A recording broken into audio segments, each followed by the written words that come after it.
Okay, good afternoon. I would like to welcome you to our Community Connections webinar today on estate planning and trust. My name is Krista Mostowski. I'm the Director of Marketing and Public Relations, and we're very honored to be able to share this time with you today and give you some valuable resources on a topic that all of us need to know a lot about. I'd like to welcome our presenter today. His name is Mr. Michael Gianelli. Michael is the managing attorney at Gianelli Nelson, whose practice area includes estate planning, trust, complex litigation, business and commercial law, and mediation. Mike has been a certified specialist in estate planning, trust, and probate law with the California Board of Legal Specialization for over 25 years and has a workshop training in mediation and served as a neutral on several successful mediations. Mike attended the University of California, Irvine, where he received his bachelor's degree in 1973, and later attended the University of Pacific McGeorge School of Law, where he attained his Doctor of Jurisprudence in 1976. Mike is well known in our community and is very involved in a lot of our community organizations, including Community Hospice. He is a board member for Community Hospice, and we're so grateful to have him. He also is the past board chair of the Stanislaus Community Foundation and is now serving on its governance committee. He is a board member for almost 10 years on the Great Valley Academy Charter School, a member of the Legacy Committee of Sierra Vista, a past board chair and president of the Great Valley Museum, past president and director of the Modesto Junior College Foundation, a past member of the Chamber of Commerce Board of Directors and vice chair of the Economic Development and Transportation. He's a Modesto Rotarian, member of the Memorial Foundation Board of Directors and Muir Trail Girl Scouts Association, member of the Oversight Committee for Measure E Fund in the Modesto Junior College. In 15 years, he's been an instructor of business law and community education classes at Modesto Junior College. Mike also in his spare time has been an MYSA soccer coach for more than 25 years. He has written 2 legal thriller novels, which he hopes to publish soon. And Mike also enjoys writing, traveling, hiking, kayaking, golf, tennis, and spending time with his grandchildren. That's quite the bio there, Mike. I love it. We are so honored to have you today, and thank you so much for sharing your time and your resources with us. I'd like to just inform everyone that we are at this time recording this presentation. So if you missed something, you'll be able to go back to our YouTube channel. That's the Community Hospice YouTube channel, and view this presentation again. We will be taking questions at the end of the presentation, so please feel free to enter any questions you have into that chat box, and I'll make sure to address them with Mike at the end of the presentation. With that, I'm going to turn it over to you. And again, thank you so much. Thank you. And it's a pleasure to be here, although here is my office. So I'm sorry for the mess that's behind me. I never keep my room clean very well. But, you know, it is a pleasure. I'm not really sure who's in this audience, but it's a pleasure for me to be able to do this on behalf of such a great organization as Community Hospice. I've been a lawyer for 45 years. And, you know, after you've been doing something this long, you learn a few things. I remember when Linda and I did our first serious estate planning venture many years ago. We had 3 small children. And one of the biggest issues we were facing was who was going to be guardian to our children if something happened to the 2 of us. And we couldn't figure it out. We thought about her brother, my brother, a couple of friends that we had. So we made the decision to ask our 9-year-old daughter, since our boys were pretty clueless about those kind of things, and we thought maybe our daughter would be less clueless. But I think we phrased the question rather badly. Honey, where would you want to go if something happened to mom and dad? And Dana scrunched up her face and gave us kind of a confused look. And then suddenly her expression changed. And she blurted out with joy, Hawaii. And so at that point, we learned our first lesson: don't ask your children that question. But you know, a well thought out estate plan is really a very important thing in your life. And you don't know that unless you happen to be an heir that in an estate that has not been properly planned out. And you know, throughout my career, I hear the same thing over and over again. Why should we care what happens when we're gone?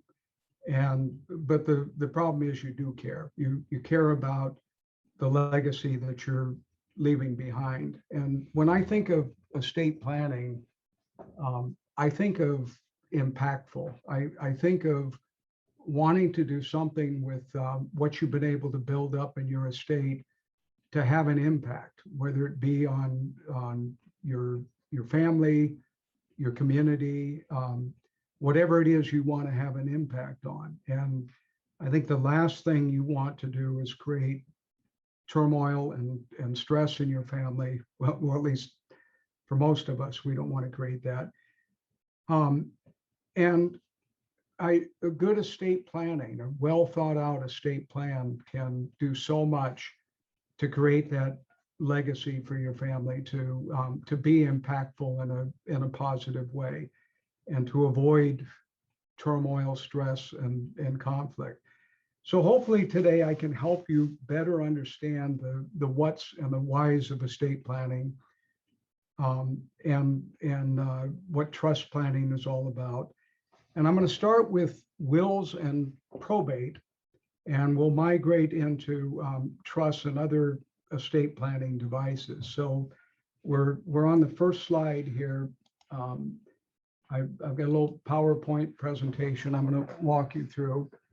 And the first slide, called wills and trusts, I want to explain what a will is, and then we'll talk about ways to get around probate without using a will. And a will is a very simple thing. It's a document that you could sit down and draft right now. You could pull out a piece of paper and say, I leave everything to my dog. I leave everything to my next door neighbor, or whatever you wanted to do.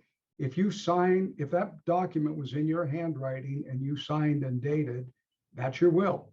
And if you died tomorrow, that's what would be admitted to probate.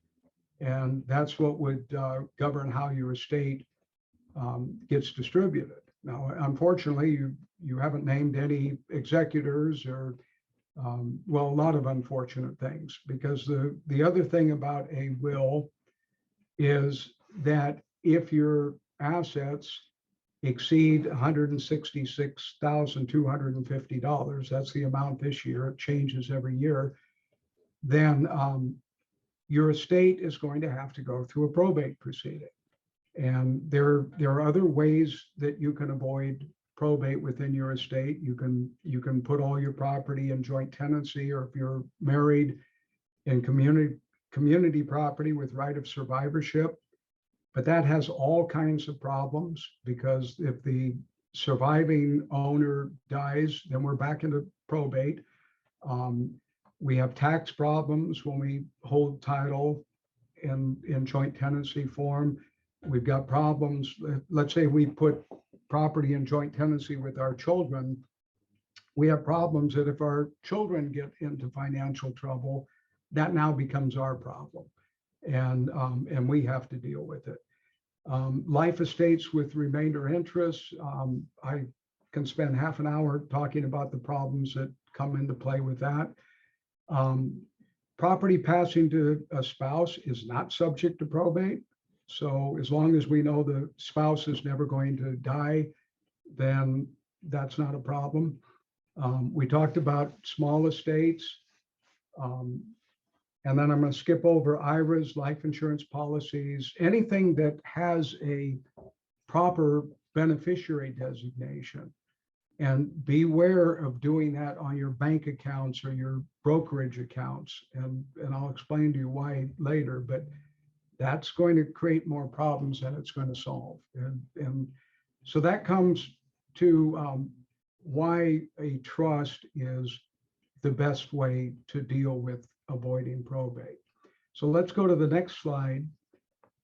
And the next slide is just to kind of give you an idea of what probate is and what it's intended to do. And the first of all is, I'll skip down to that second point. Why do we have to go through probate? Why does anybody have to do that? Let's say you've got a house in your name, you've got a bank account in your name, and let's say we're talking about a husband and wife and they both pass away. The problem is that property, the house and the bank account are stranded in your names. There's nobody in the world, because you haven't set up a way to get around this. There's nobody who can transfer title to those assets or take control of those assets. Again, if they exceed $166,250 in value. And even if they don't, you have to get them appraised and go to court to prove to the court that they don't exceed $166,250 in value. So what happens in probate? Well, the whole purpose of probate, going back many, many years, really all the way back to Greek and Roman times, but more refined in early England, starting in the 11th century. Probate was a proceeding. It's now a court proceeding.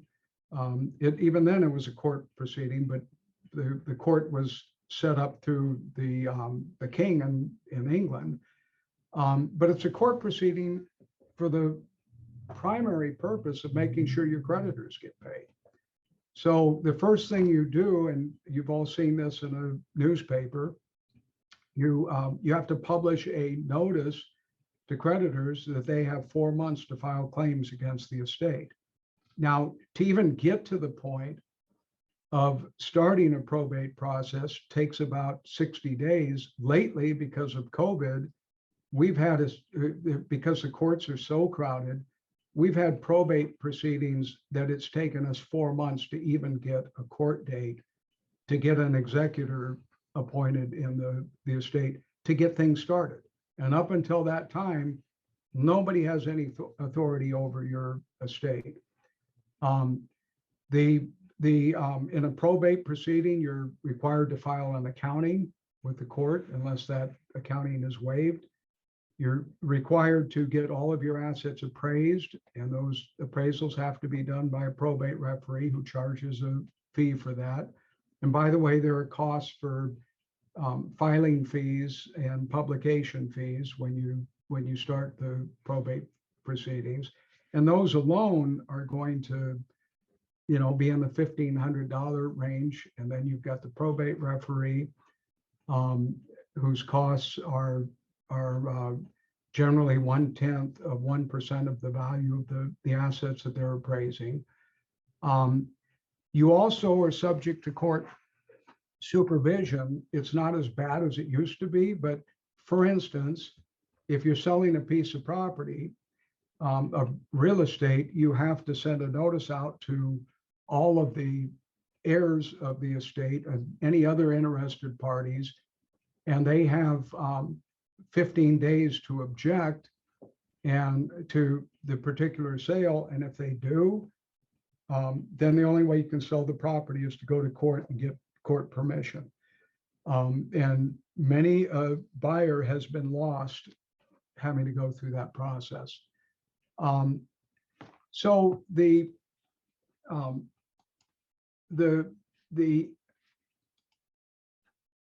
disadvantages of a probate proceeding are the expenses of the proceeding, which we've talked about, but it also includes the attorney fees and the executor fees, which are oftentimes much more than the time that the attorney or the executor actually puts into administering the estate, but they're set by statute.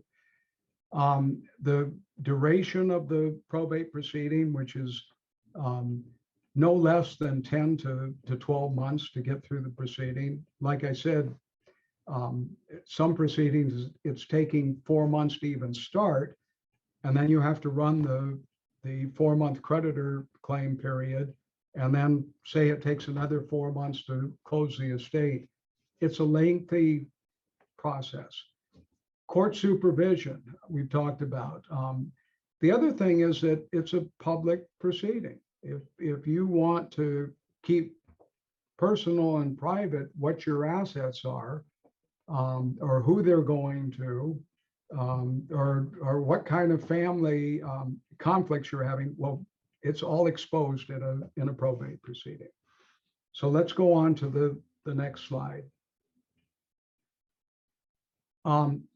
Now let's talk about what a trust is, because I think a lot of people have a problem trying to understand what a trust is, because it's not very intuitive.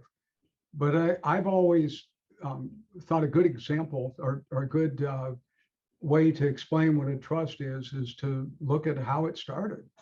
And it started back in the 12th century during the Crusades, and people were leaving England to fight in the Crusades, and obviously they were going to be gone for a long time. So somebody had to manage their property. So they would transfer title to their property to somebody they trusted. A lot of times, as it turned out, they weren't people they could trust.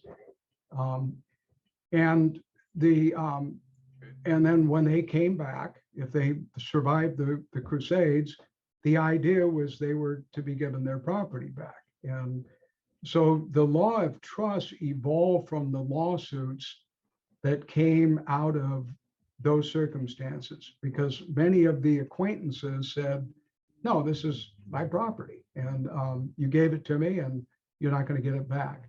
And so finally the common law courts said, no, we're going to create this thing called a trust. So the trustor, or the creator of the trust, would be the crusader in this case. The trustee would be the person they transfer the property to, and the property would at that point be held in trust. Now, today, trusts come in all shapes and sizes and colors, and for many different purposes, but they include revocable living trusts, which are the most common kind of trust. And in a revocable living trust, the purpose of a revocable living trust is solely to avoid probate. It's a substitute for a will, and the purpose of it is to avoid probate. So how does it do that? Let's go to the next slide. No, I'm sorry. Let's stay where we are. We'll move on to the next slide in just a second. So the way it does that is, instead of the property being stranded in your name, you form a trust. It's a written trust that takes the place of a will, and then you transfer your assets into the trust. Your trust now has a provision that says, if something happens to you, if you die or you become incapacitated, someone is named as your successor trustee, and that successor trustee now steps into complete control of your estate. And you have to have a mechanism for how that works.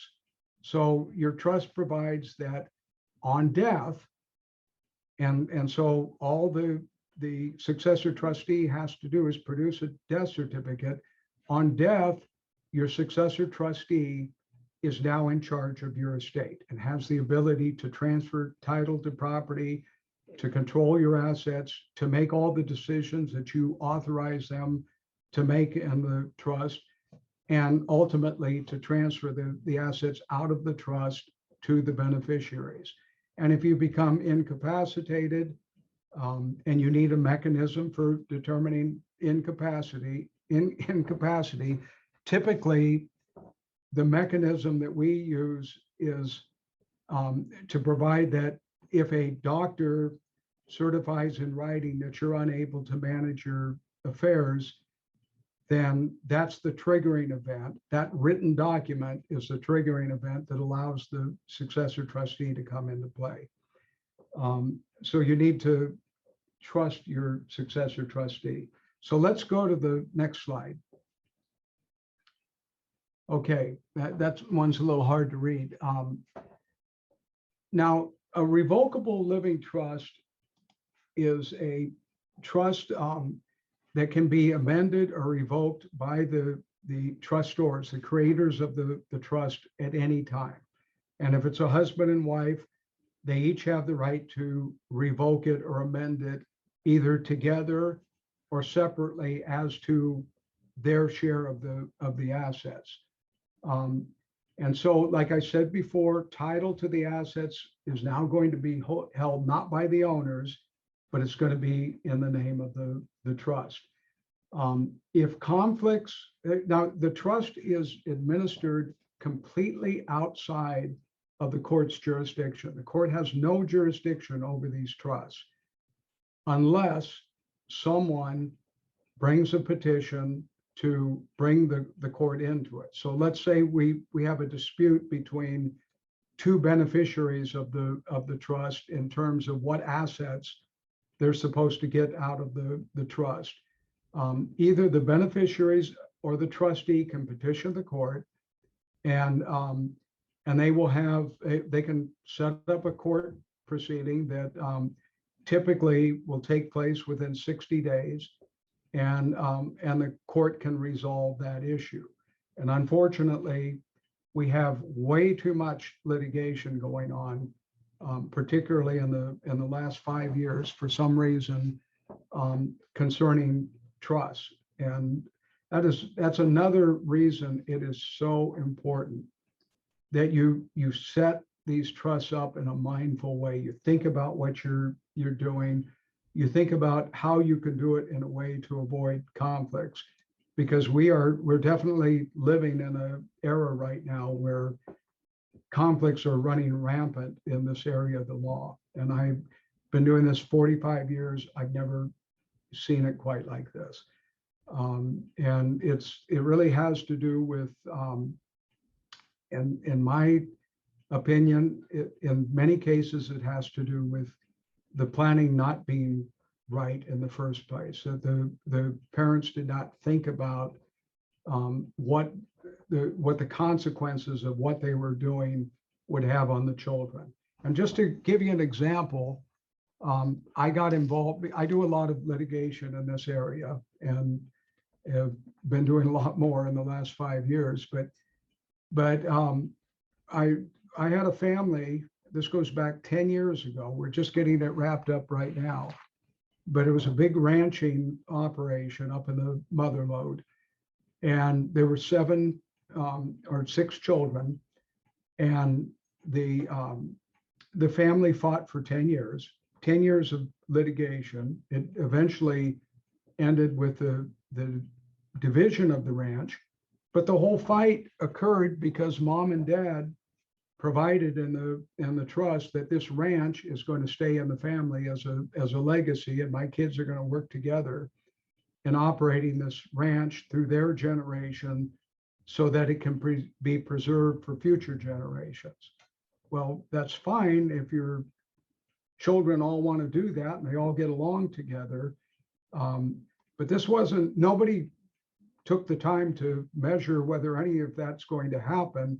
It was what the parents wanted for their legacy. But what they created was they came within an inch of the entire family losing that ranch, because the objective of one of the heirs was to force the sale of the ranch so that heir could end up buying it and basically extracting it from the rest of the family. So what you do in your estate planning requires you to be very mindful of what the consequences of your actions are. oftentimes I'll have a client come in who is mad at their one of their children, and they want to disinherit that child immediately. And I try to convince them that they need to go home and think about it and put some time into that and think about how that will affect the other children, and how it will affect their relationship with that child, but particularly what effect it's going to have on the other children if they don't, if the child who's being disinherited and the other children don't know that this is going to happen. It suddenly comes upon them when the parents die. So many things like that. The choice of trustee is so important, and everybody has a different philosophy about this, but you may have you'll have attorneys that have a bias towards we should only have one trustee in every case. And you'll have another attorney that'll have a bias that no, you should put all your children as trustees because otherwise the ones that are excluded are going to be resentful. And then you'll have somebody else who thinks that, well, never put your children as trustees, get an independent trustee because they're always going to fight.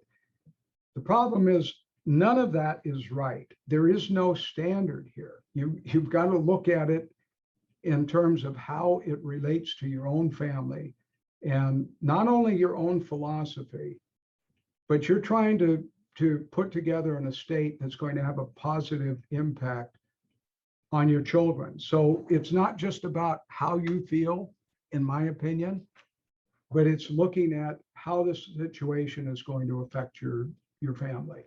And again, that gets back to the parents who felt like they wanted to have a family legacy with their property, but they weren't at all mindful of what that was going to mean to the children. I hope that makes sense. So if once you have successor trustees come into place in your trust, something happens to you, you become incapacitated or at your death, then those trustees are just like executors in an estate proceeding, but they have no court supervision unless somebody brings a petition in court. What they do have is a fiduciary duty, which is a higher than normal duty to represent the interests of the beneficiaries of the trust, more than their interests. So if you're a trustee and you're also a beneficiary in the trust, if you're doing your job right, you almost have to put your beneficial interest behind all the other beneficiaries. You've got to be fair to yourself, but you've got to make sure you're not doing something that advantages yourself. And so the law is very clear that let's say a beneficiary decides, well, I'm going to get the family home and my siblings are going to get something else. If that isn't built into the trust, and let's say that's what the parents want to happen, but they haven't built that into the trust, and anybody wants to object to it, it isn't going to happen. The trustee doesn't get to choose what assets that they're going to get that puts them at some advantage over the other beneficiaries. So again, when you're doing your trust, you have to be very mindful. What do you want to accomplish here? Do you want the house to go to one of the children? How are you going to set that up? How are you going to be fair to the other children? Now that we've got Prop 19, the only way we can avoid a property tax reassessment on a transfer of a house to a child is if that child is living in the house. So that becomes a little bit of a game changer for the last 40 years or whatever it's been. Yeah, 40 years. There have been no tax reassessments on property left to children, at least up to $1 million of assessed value, or 2 million with a husband and wife. That has changed now. with Prop 19. Nobody really understood what they were voting on when they voted for Prop 19, but what they voted for was to do away with the parent-child exclusion, unless the child lives in the house after the house is inherited.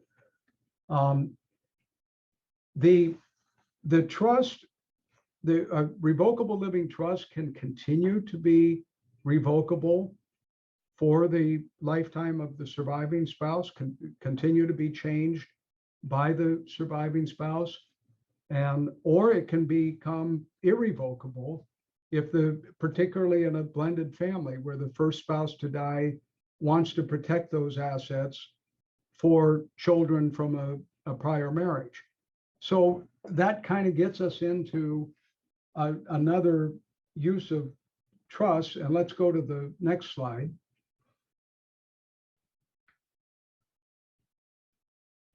And that's the slide that should be titled, other common types of trust. So that gets us into other uses for trust.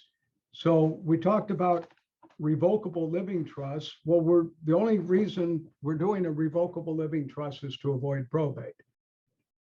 But we may have trusts that are formed within that irrevocable trust on the death of the surviving spouse or on the death of the first spouse. And one of the primary reasons we would do an irrevocable trust, or a trust that could not be changed or modified on the death of a spouse, is because we're trying to protect the ultimate heirs in the estate. And we don't want the surviving spouse to be able to make any changes. Underage beneficiary trusts, if we've got a child who's a minor or under an age that we think they're capable of managing assets from an estate, then we can put their estate into a trust. And we can put whatever we want to in that trust. We can say that the trust will pay them out a fixed amount each year. We can say that the trust has what's called a HEM standard. We in the legal field, we know it as a HEM standard: health, education, maintenance, and support. A HEM standard is basically a point where if you cross the line of a HEM standard, then your trust is no longer creditor protected. So if you said that my children have the right to distribution for their benefit, or whoever the heirs are, the distribution can be for their benefit or their well-being, well, that trust is not creditor protected anymore. If your beneficiary gets into financial trouble, then the creditors can come after the trust. But when you have a HEM standard, when you limit their right to distributions to health, education, maintenance, and support, and let's say they get into financial trouble and they have to file bankruptcy, creditors cannot reach that trust. The trust will still be available to them until the final distribution of the trust. Special needs trust. If we have a situation where we have a child, I just did one this morning for an autistic child who we know is not going to be able to support themselves on their own. And that child is on government assistance, SSI benefits and Medi-Cal benefits.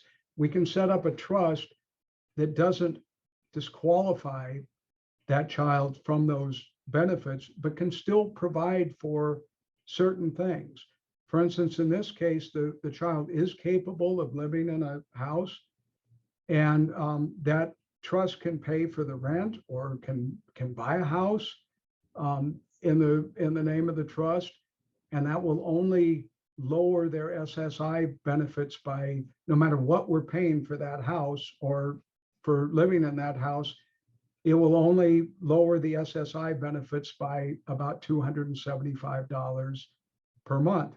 But the SSI will continue to be paid out. Medi-Cal, they will continue to be on Medi-Cal. And special needs trusts are very complicated, and You also have to be mindful about who you put in place as a trustee of a special needs trust, because they either need to know how to do it, or they need to get trained how to do it, or they can get themselves in a lot of trouble with the state and federal government. Generation or legacy trust. A lot of times for tax reasons, this goes back to let's say the start of the 19th century, the Rockefellers, the Kennedys, all the wealthy families were just putting all their assets into a trust that would skip, because it had a HEM standard and did not, because of the HEM standard, did not land in anybody's estate for tax purposes or creditor purposes. Then these assets would go from one generation to the next without being subject to estate taxes. And that's how these families accumulated so much wealth over time. So in the 1970s, the IRS put a cap on how much you could put into a generation skipping trust or a legacy trust. They're really the same thing. And that cap was $600,000. Today, and if you exceeded that, you were taxed in a 75% bracket. So nobody wanted to exceed that.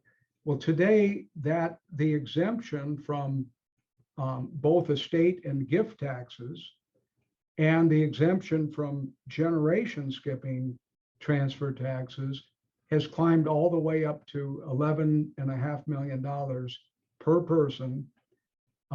So a husband and wife would basically have $23 million of exemption.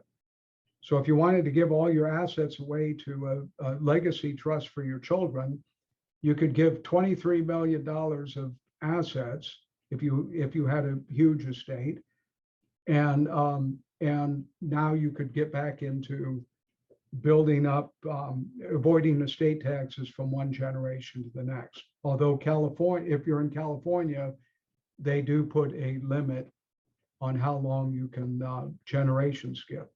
Alaska has no limit. Some states have 500-year limits. But in very wealthy estates, we see these kinds of trusts. Now, that being said, the exemption from estate taxes may come dramatically down soon if the government keeps spending money the way it is. And there certainly is talk in the Biden administration about bringing that exemption down to $3.5 million instead of where it is right now. Spousal trust is another thing. We've already talked about that, but there are other kinds of spousal trusts that right now are being used in order to avoid, in order to take advantage of the current exemption for estate taxes in very large estates, with a lot of people anticipating that exemption may come down.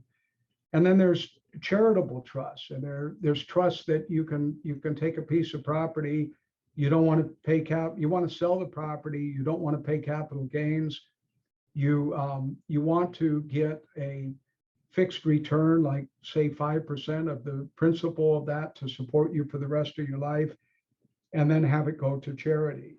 So you avoid the capital gains, you get your fixed return, but that's that particular asset you're leaving to charity, and that you can do that through a trust. So let's go to the next slide. Kristen, am I in trouble with time here? How much time do you want me to wrap up in 5 minutes? You're doing just fine. Okay. We have until 1 o'clock, Michael. Okay, but I know you want to allow time for questions. So Yeah. okay. Perfect. Thank you. All right. So then provisions of a trust.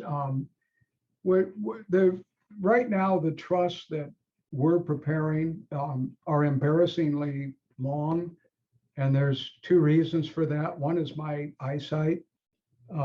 I told them I'm not going to put up with the size font that we've had in the past, so we've increased the font so I can read these things. And number two is that there's just so many things that you should be putting in a trust to provide for flexibility. And I'll give you an example of things that we put in our trust now that we really didn't have in the trust 10 or 15 years ago. An example would be, we're now giving, and obviously a trust, the clients have to approve this, but in most cases, we're now giving the trustee, the successor trustee, the power to create a special needs trust. If we have a heir that we didn't know was going to be incapacitated, but at the time of our death, we're faced with that situation. And, you know, we've had a few times where we've left a portion of the estate to a beneficiary only to have them taken off of Medi-Cal and have to spend down the funds in order to get back on Medi-Cal. Well, if we give the trustee the flexibility to make a decision to convert that to a special needs trust, then we don't have that problem.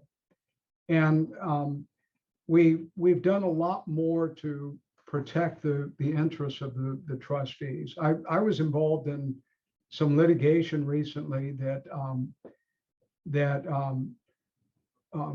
involved a situation that the trust did not allow, and this was, our office didn't do this, but the trust did not allow, did not have any provision about whether the trustee had the right to defend the trust to a contest. And unfortunately, California came down with a case a couple of years back that said that a trustee has to pay for defending a trust. And it actually went so far as to say that a trustee may not even have the right to defend a trust if the trust is being contested. But if they do defend it, they have to defend it out of their own pocket. So you can have a trustee, these contests get expensive, incurring $200,000 or $300,000 of legal fees, and they have to pay it out of their own pocket. And then if they win the case, they get reimbursed. If they lose the case, that's it. They paid it out of their own pocket and whatever else they have to pay. So the more recent case, and one I used with regards to the case I was involved in, said that if your trust provides that your trustee has the right, maybe not the obligation, but at least the right to defend the trust using resources of the trust, you avoid that situation. Now, litigation attorneys don't necessarily like that because they like to be able to have a lot of clients who can feel free to contest trusts, and they force the trustee in a position that they have to settle, and that's creating a trust mill. So it is absolutely so important. I'm sorry, a trust litigation mill, and you can, all you have to do is click online and you'll see all the attorneys willing to handle this on a contingency, because so many estate plans are still leaving that language out of the trust, that the trustee is able to use the trust resources to defend the trust. And who in the world would you want to put in place as a trustee for you and your estate if it didn't say that? Okay, so let's see. Let's go to, I'll go through the other provisions of the trust. The trust has always got to say who the trustee is, the successor trustees, very clearly designate beneficiaries and what happens if a beneficiary predeceases you. Where does your estate go? You've got to be very deliberate about that. And you'll see that even with retirement plans and life insurance policies and annuities. Let's say, for instance, I left my retirement plan, which is a significant part of my estate, to my wife and then to my 3 children. And I've got 7 grandchildren. If one of my children died, if that's all my beneficiary designation said, and one of my children died, then my IRAs would go to my surviving 2 children, and I would be disinheriting my grandchildren. I don't want to do that. I disinherit my children before I disinherit my grandchildren, because my children are all grown up and my grandchildren are still young and cute and fun, and they listen to my stories. And so I would hate to even think that something like that would happen. So it's so important that you get your ducks in a row with what happens scenarios too, and you think through that. Another consideration: what if my grandchild was only 7 years old, and I left the retirement plan to that grandchild? That grandchild would need a court guardianship. And that is the last thing you would ever want to wish on anybody, is to have a court supervised guardianship. It's expensive. It's crazy. You've got to do accountings to the court. You've got to appraise assets. It's kind of a nightmare. So all you have to do is, it's hard. It's an effort, but all you have to do is provide in your beneficiary designation for your retirement plan, for your life insurance policy, that if a child is under the age of thus and such, then the retirement plan passes to the trust that you've created in your revocable living trust for that child. So important.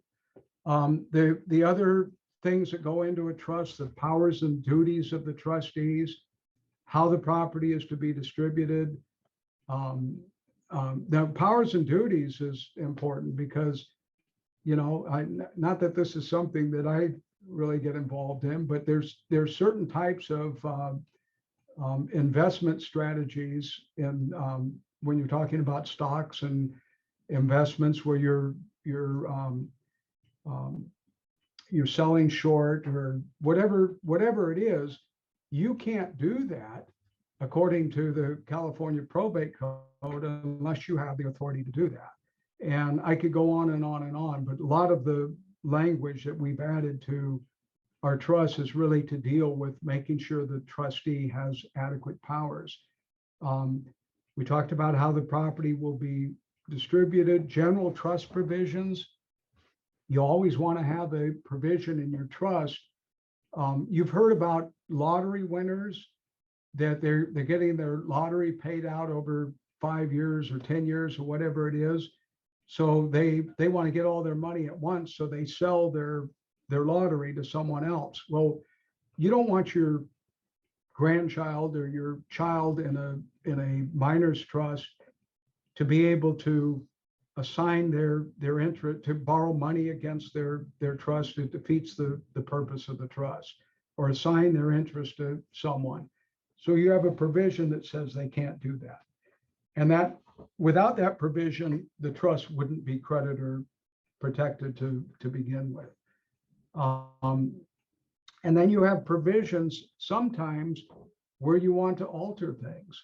And let's say that you set up a special needs trust, but the trustee is just not working out. It's not a good relationship between the trustee and the beneficiary. You can have a trust protector built into your trust that has the ability to remove and replace who the trustee is. Somebody you really trust in your life, who's not a trustee, has no fiduciary duties, but you've given them the power to step into your shoes and do certain things. And that's just one example of what they can do. Let's go on to the next slide. So, okay, so tax planning techniques with trusts. I'm not going to have time to get into this in too much detail, but For estate tax purposes, if you're at an estate that is subject to estate taxes, or you're worried it may be because you think the estate tax laws are going to change, rather than leaving your estate to the surviving spouse outright, even if you're not worried about them changing the estate plan, you might want to leave it to them in a trust. We call a bypass trust and a marital trust. That's a complex trust situation that I don't have time to talk about today, but it's a trust where you're getting taxed on the first death. So you can use the first spouse to die's exemption, and those assets, no matter how much they grow in the future, will be escaping estate taxes. And right now I've got an estate where we put assets into a bypass trust at $1 million, and they're now worth about $50 million. We're dealing with that state right now. We avoided $49 million of assets that would have been subject to estate tax in a 40% bracket. And we've had many situations like that. That's just a particularly large estate. Charitable trust, we've talked about. Insurance trust, if you've got a big insurance policy, you don't want it to be subject to estate taxes in your estate, you get it out of your estate. You put the insurance policy into a trust. Sometimes you can put assets into that trust to fund the premium payments on the insurance policy. Intentionally defective grantor trust, that's way over what, we don't have enough time to talk about that today. We talked about generation skipping trusts and spousal trust. Let's go to the next slide. Just a little bit about choice of successor trustees. I've talked a little bit about, should you involve all your children, some of your children, one of your children, should you bring in an outside trustee? Regardless of the trust you're dealing with, you're going to have, or depending on the trust you're dealing with, you're going to have different considerations. For instance, with a special needs trust, you're much better off bringing in someone who's skilled in administering those trusts. With your own children, size up the situation. The first trust contest that I was ever involved in was simply because one child was mad because mom and dad picked the other child. And honestly, there wouldn't have been a contest if they had both been picked, even though they wouldn't have gotten along. So you got to size up that situation.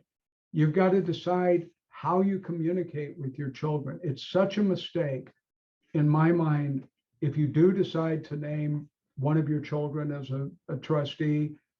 It's such a mistake to not let your children know that you did that and why you did that, so that that poor one child who's facing the onslaught of anger from the other children is not stuck with not knowing that this was really mom and dad's wish and why. So you take the blame for it. You explain why it happened, and you avoid a lot of problems for your family.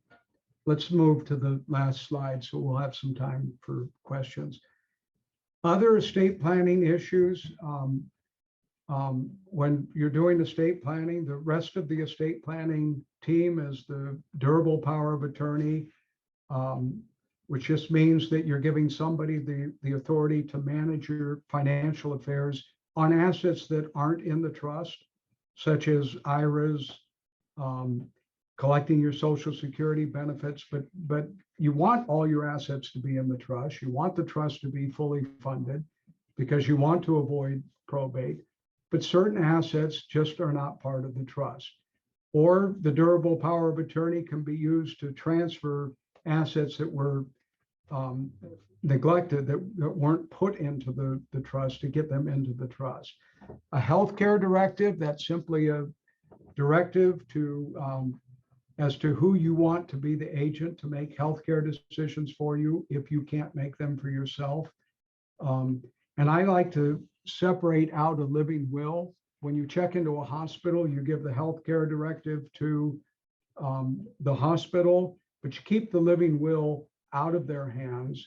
Living will is basically the document that says, I don't want to be on life support under certain circumstances. And I think your heirs should have that document under their control, or your agents.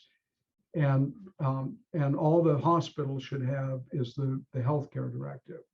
And I have had many experiences where I wished in the past, because this was something we used to do. We used to combine the two documents, but over the last 10 years, we've separated them out.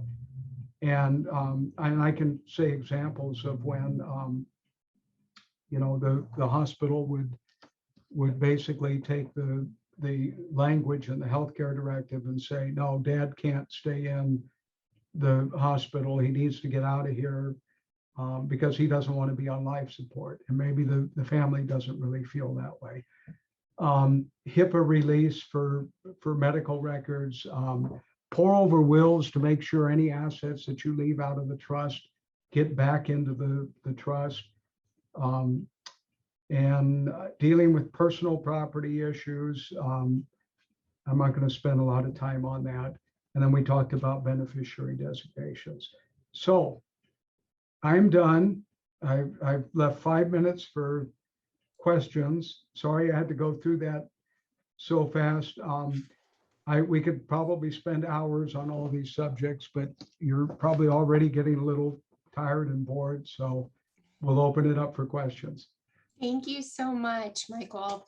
So a couple of comments. The first one, somebody just had to leave a little early, but thank you so much for your time and the valuable resources, and said they look forward to seeing the rest of the program on our YouTube channel. So the next one says, hi, my mom just passed. She had no will or trust, but she had life insurance and some stock that she was supposed to put in my name, but she got sick to finish.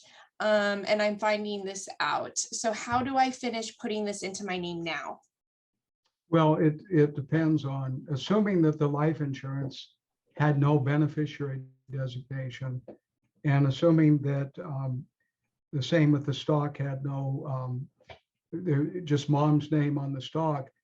If the assets are less than $166,000, you can go to court and avoid a probate proceeding that way.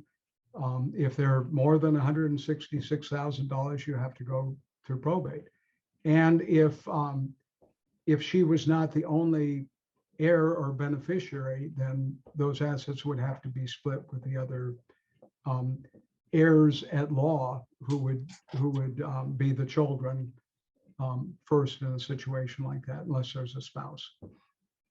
Thank you. Okay, so at this time, I'd like to welcome any questions. If there are any further questions or comments, you can enter those into the chat box, and we'll just wait a moment to see if there are any additional that come through. Michael, just thank you so very much for spending the day with us today and sharing your information. The person that asked that question said thank you very much for your response. We really appreciate you taking the time and sharing these valuable resources. So important for all of us. And I don't see any additional questions at this time. I would also at this time like to invite all of our participants to join us at our next webinar, which will be on June 23rd at 12 o'clock. You can use the same link to join the presentation, and the topic will be tips to keeping seniors independent and healthy, which is also very important. So with that, there doesn't look to be any additional questions. Again, thank you very much to our presenter, Mr. Michael Gianelli, for joining us today, and to all of our guests that joined us. Thank you so much for joining us. Please share this information with your friends and families. Again, it will be available on our Community Hospice YouTube channel. You can also find it on our website under news, and that's hospiceheart.org. Michael, thank you so very much. Do you have any last comments before we end today? No, if there are any questions, additional questions, I'd be happy to ask them.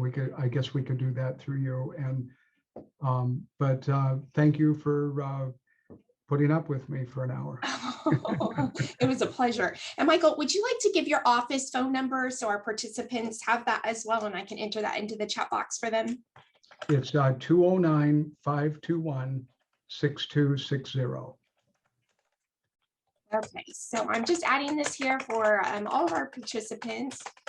And so you can contact either myself, I can help get you in contact with Mr. Gianelli, or you can contact him directly at 209-521-6260. Okay, thank you so very much. We Thank wish you all the you. best.